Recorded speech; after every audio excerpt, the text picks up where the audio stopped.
Indian ഇതിഹാസം രാമായണത്തിന് നിതീഷ് തിവാരി ഒരുക്കുന്ന ദൃശ്യാവിഷ്കാരമാണ് Indian cinema ലോകത്ത് ഏറെ നാളായാലെ ഒരു പ്രധാന ചർച്ചാ വിഷയം. വമ്പൻ താരനിരയും ബഡ്ജറ്റുമായി ഇന്ത്യയിലെ ഏറ്റവും വലിയ സിനിമയായിട്ടാണ് രാമായണ ഒരുങ്ങുന്നത്. രൺബീർ കപൂർ, സായി പല്ലവി, യഷ് എന്നിവരാണ് സിനിമയിലെ പ്രധാന വേഷത്തിൽ എത്തുന്നത്. രണ്ട് ഭാഗങ്ങളായി സിനിമ ഒരുങ്ങുന്നത്. ഇപ്പോഴത്തെ റിപ്പോർട്ട് അനുസരിച്ച് ആദ്യ ഭാഗത്തിൽ വളരെ കുറച്ച് സമയം മാത്രമേ യഷിന് സ്ക്രീൻ ടൈം ഉണ്ടാകുകയുള്ളൂ. ടെലി ചങ്ക്സിന്റെ റിപ്പോർട്ട് അനുസരിച്ച് രാവണനായി വേഷമിടുന്ന യഷിന് രാമായണം ഒന്നാം ഭാഗത്തിൽ വെറും 15 മിനിറ്റ് മാത്രമേ സ്ക്രീൻ ടൈം ഉണ്ടാവൂ.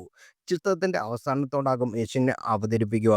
ആദ്യ ഭാഗത്തിൽ കൂടുതലും രാമന്റെ കഥ പറയാനാണ് അണിയറപ്പുറത്തുകാർ തയ്യാറെടുക്കുന്നത്. സിനിമയുടെ അവസാനത്തോടെ യഷിന്റെ രാവണനെ അവതരിപ്പിക്കുന്ന വഴി രണ്ടാം ഭാഗത്തേക്കുള്ള അദ്ദേഹത്തിന്റെ കഥാപാത്രത്തിൽ കൂടുതൽ കൗതുകം സൃഷ്ടിക്കാമെന്ന് അണിയറപ്പുറത്തുകാരുടെ കണക്കുകൂട്ടൽ. അതേസമയം ചിത്രത്തിൽ അഭിനയിക്കാനായി രൺബീർ കപൂർ 150 കോടിയാണ് പ്രതിഫലമായി കൈപ്പറ്റിയിരിക്കുന്നത്. ഒരു ബോളിവുഡ് താരത്തിന്റെ ഏറ്റവും കൂടിയ പ്രതിഫലവും രൺബീറിന്റെ കരിയറിലെ ഏറ്റവും വലിയ പ്രതിഫലവുമാണ് ഇത്. രണ്ട് ഭാഗങ്ങളായി ചേർത്തിട്ടുള്ള പ്രതിഫലമാണെന്ന്. ഓരോ ഭാഗത്തിനും 70-75 കോടി വീതമാണ് നടന് പ്രതിഫലമായി ലഭിക്കുമെന്ന് ട്രേഡ് അനലിസ്റ്റുകൾ പറയുന്നു. സിനിമയുടെ ആദ്യ ഭാഗത്തിന്റെ ടൈറ്റിൽ ടീസർ കഴിഞ്ഞ ദിവസം പുറത്തു വന്നിരുന്നു.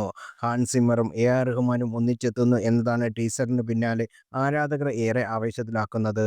അതേസമയം രണ്ട് ഭാഗങ്ങൾ ഒരുക്കുന്ന രാമായണത്തിന്റെ ആദ്യ ഭാഗം 2026 ദീപാവലി റിലീസായും രണ്ടാം ഭാഗം 2027 ദീപാവലിക്കുമാണ് റിലീസ് ചെയ്യുന്നത്. ഇവർക്ക് പുറമെ സണ്ണി ഡിയോലും ഹനുമാനും ലാറ ദത്ത, രാഹുൽ പ്രദീപ് സിംഗ്, യഥാക്രമം കൈകേയിയും ശൂർപ്പണഖയും അഭിനയിക്കും. നവീൻ മൽഹോത്രയും യഷും ചേർന്നാണ് ചിത്രം നിർമ്മിക്കുന്നത്. 1600 കോടിയാണ് സിനിമയുടെ ബജറ്റ് എന്നാണ് റിപ്പോർട്ട്.